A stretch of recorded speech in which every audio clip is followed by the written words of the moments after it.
Gusto ko ba sanang alamin yung anong nangyari. Yun nga eh.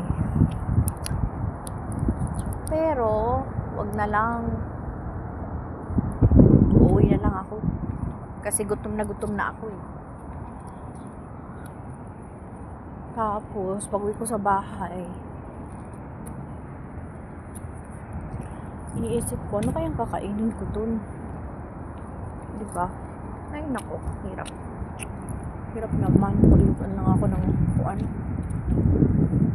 Ano kayang lulutuin ko? Bumili na lang ako. Kano kaya yung dito lang. Pupunta na lang ako doon sa Bacala. Tapos, magbili ako ng makakain ko. Just for today's, tomorrow's videos, guys.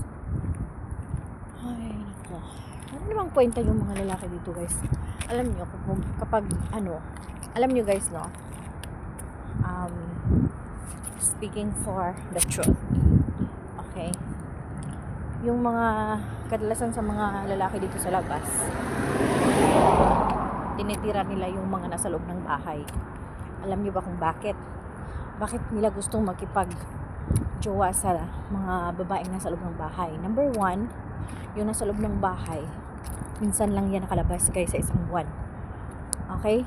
Maswerte na yung linggo-linggong nakakalabas. At saka yung nasa loob ng bahay is free na lahat yun.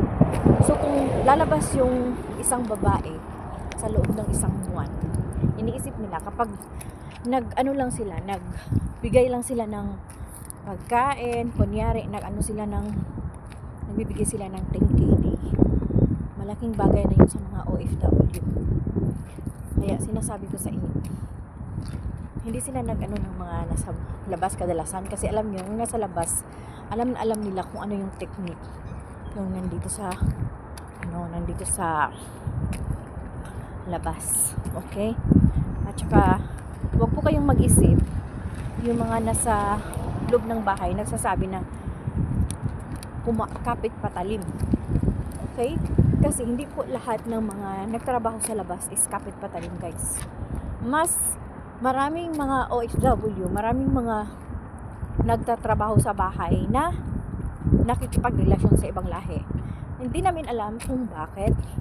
Minsan kasi sa sobrang yung nalilibugan na siguro, no? Yung sobrang libog na, wala kasing day off. Kaya minsan pag nakalabas, ay nako, pag nakakita ng lalaki, iba na yung pakiramdam. So hindi ko naman nila lahat, pero ingat po kayo guys, kasi lalong lalo na ngayon sa mga